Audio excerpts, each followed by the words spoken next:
So in June of 1864, William T. Sherman come here to Kennesaw, Georgia. And this was his objective. As you can see behind me, that is the city of Atlanta. That is the heart of the Deep South, and this is what Sherman was after. So let's talk a little bit about how Sherman planned to take that city here at Kennesaw Mountain.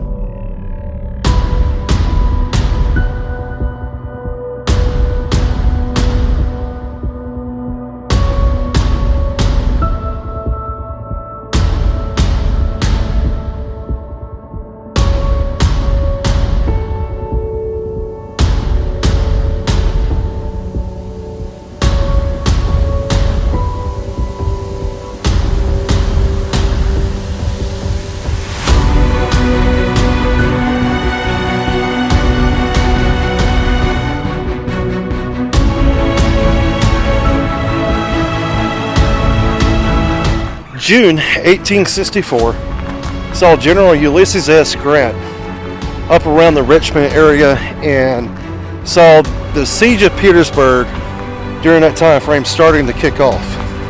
Meanwhile, down south, General William Tecumseh Sherman was where we are today, here in Kennesaw, Georgia. What he was doing was making his way through North Tennessee, North Georgia, trying to make his way down the Western Atlantic Railroad to Atlanta. He wanted to sever the head of the South. Joseph Johnston stood in Grant's way the entire time until they met here in Kennesaw, where we are now. What happened here at Kennesaw? Well, that would take a lot of videos to get into.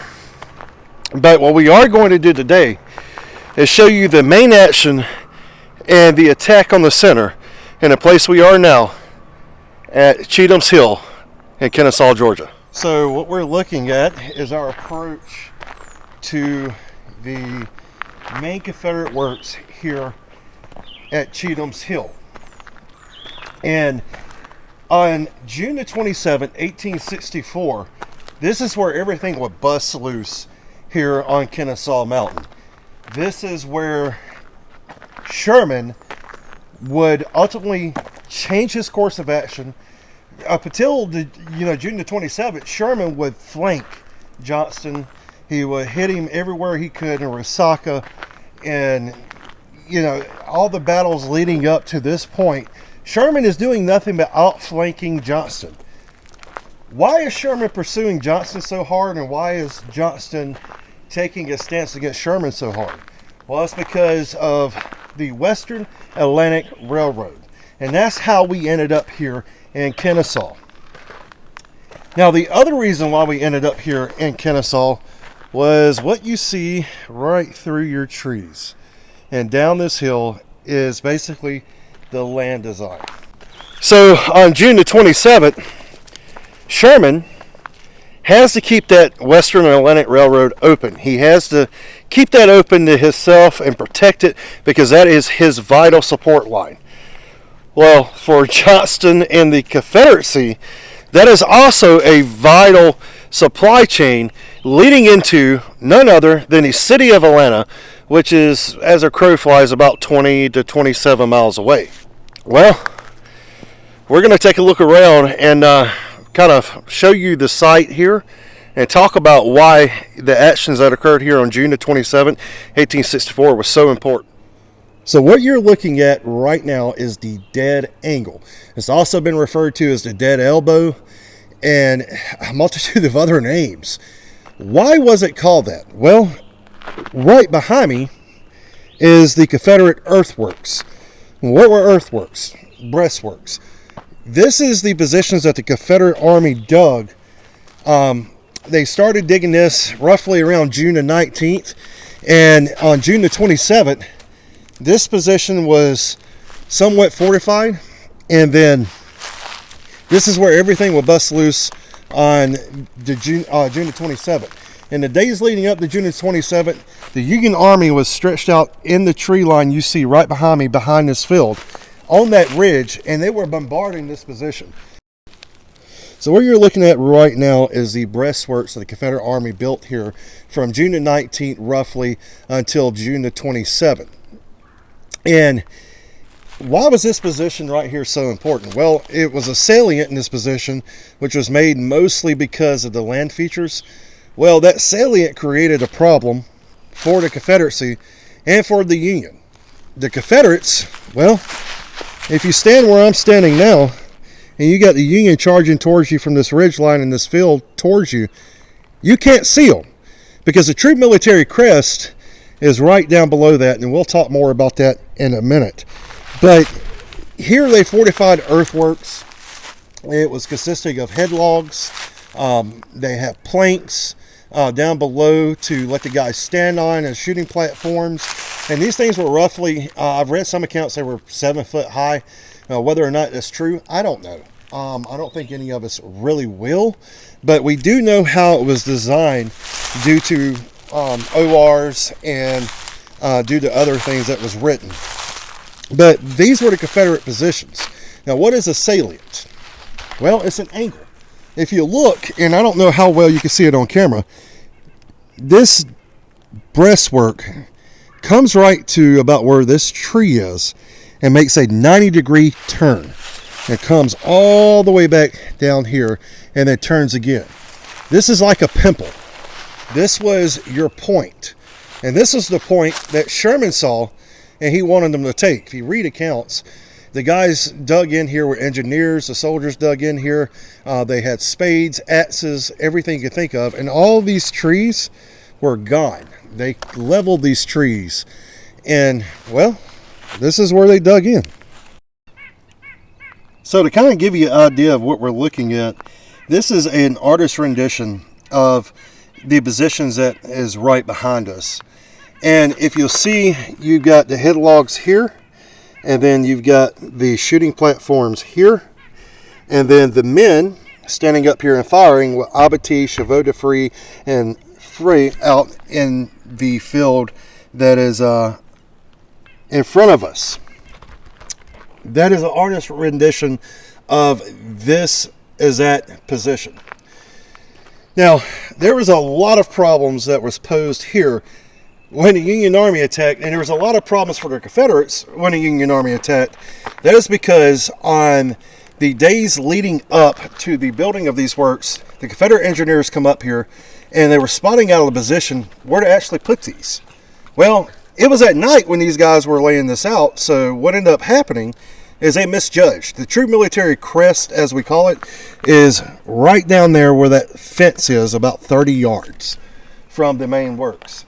So these guys put these earthworks in a really, really bad spot for the Confederacy because during the Civil War we have what you call line of fire. You see what you shoot at. If you can't see it, you can't shoot at it. Well, as you can tell from this position, once the Union Army gets to a certain point, you don't see them anymore. Once the Union Army gets to that certain point, they can't tell what's up here on this ridge. And it works out really bad for the Union Army.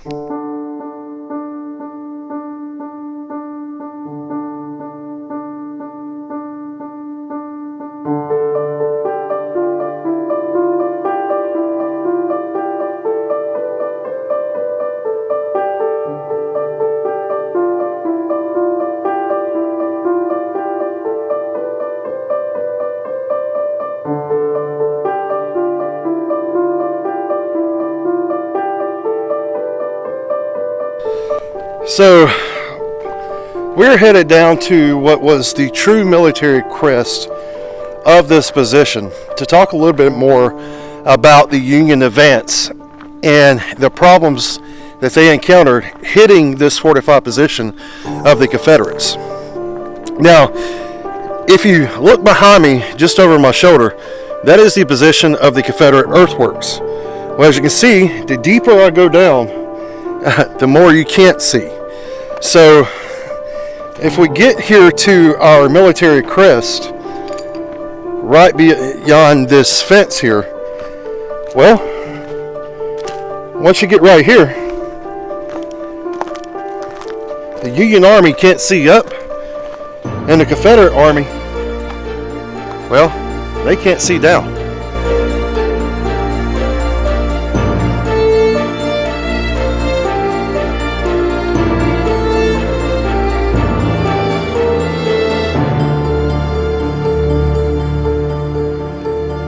So as we look out across this field would have been probably twice the size it is now during the Civil War when the Union Army attacked on June the 27th.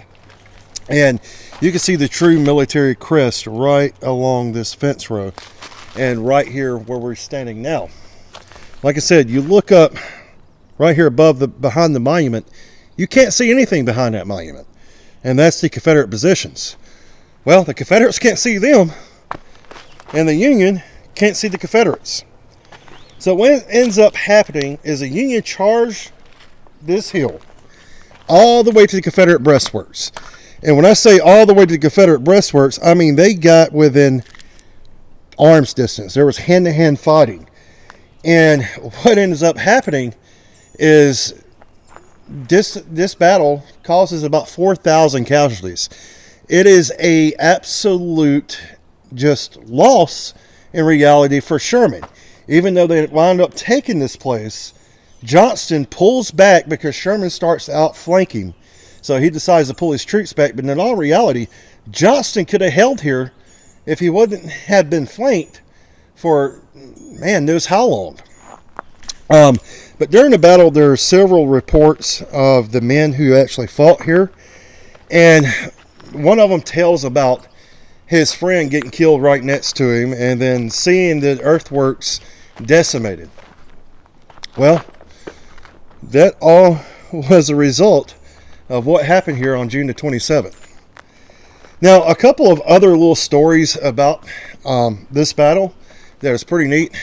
To my left here, there was a fire that started during the battle.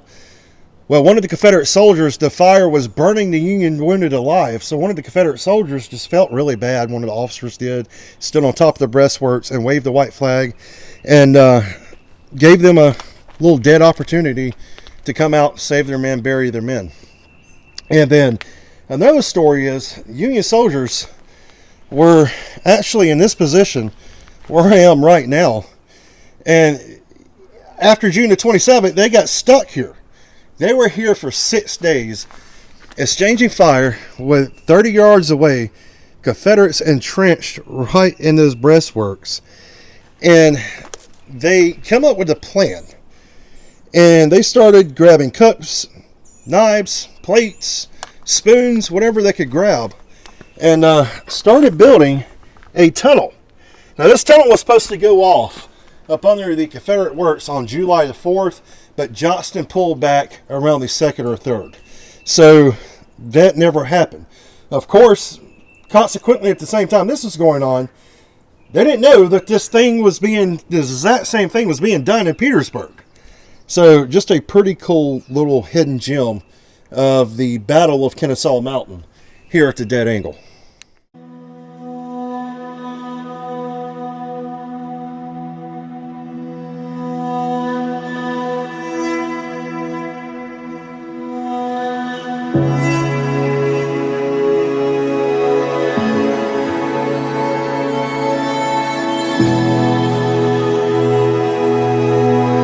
So we're making our way from the Union positions here up to the earthworks that the Confederates were holding on the 27th.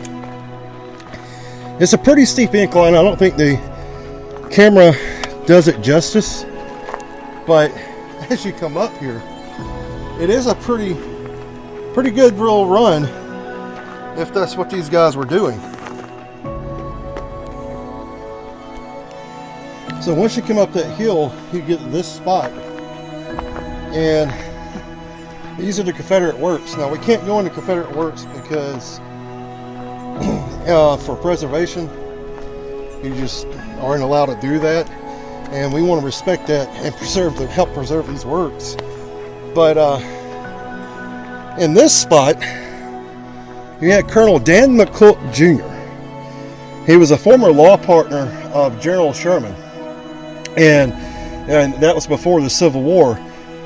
But he led 1,800 men up the slope that you see right behind me, all the way to here.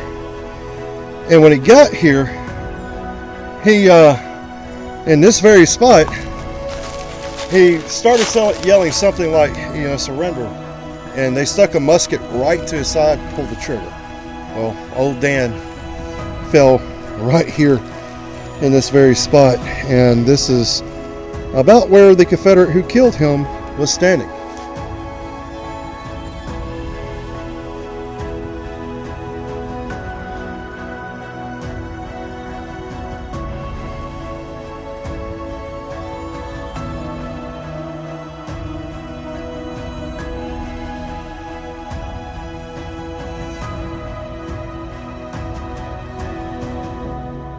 Right here in this position was the 3rd Brigade of McCook, 2nd Division, Davis, and Palmer's Corps of the Union Army. Confederate lines are right here, but this is something I found that was pretty neat. As this is the grave of C.H. Coffey, who was the 1st Sergeant commanding Company I of the 22nd Indiana Volunteer Infantry. He's mortally wounded here, and he was buried right here. He died on June 29, 1864, just days after the battle, 2 days after the battle, and was buried right here in Marietta National Cemetery. But this is where he was mortally wounded. So pretty stinking cool. Now I like how they've got this signage here. If you look, Union 3rd Brigade McCook, 2nd Division Davis, and Palmer's Corps. And right on this side is the Confederate Earthworks. And then as we make our way over, you have the signage here for Vine's Brigade, Cheatham's Division of Hardee's Corps, marking the spot where they were. So you've got great signage here telling you kind of what's going on, which is always pretty cool. Now, as Union artillery started to bombard the Confederate positions, one of the things that the Confederates got really smart, and Johnston got really smart about, was telling his artillery, do not fire back. Throw branches, trees, bushes, whatever you can find on our guns, so they can't be spotted, and do not answer the discharge of the Union guns. Well, that done a couple of things, but the main thing it did was leave the Union Army in the dark about the Confederate positions and how much artillery they actually had. So that was an advantage that the Confederates were very smart about. And if we look right here, here are some of those Confederate battery positions that Johnston said, hey, don't fire back at the Union lines. So these are some of the guns that were placed here by the Confederates and the original battery positions. Now, I do not know if those cannons are original, but you can imagine these things being loaded with grape shot, canister shot as the Union troops advanced, and they didn't know they were here because they were camouflaged. So you can imagine standing in this spot and staring down a barrel of one of these things.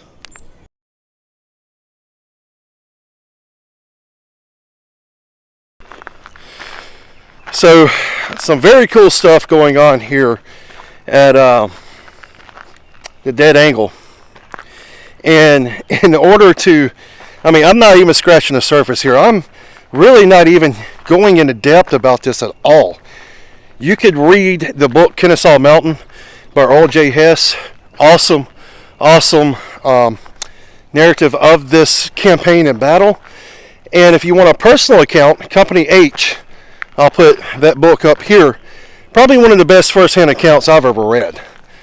But yeah, it's a beautiful place, pretty cool place. Was very bloody, and quite possibly would have been one of the single bloodiest days in American history if all the other Civil War tens of thousands battles before this didn't happen.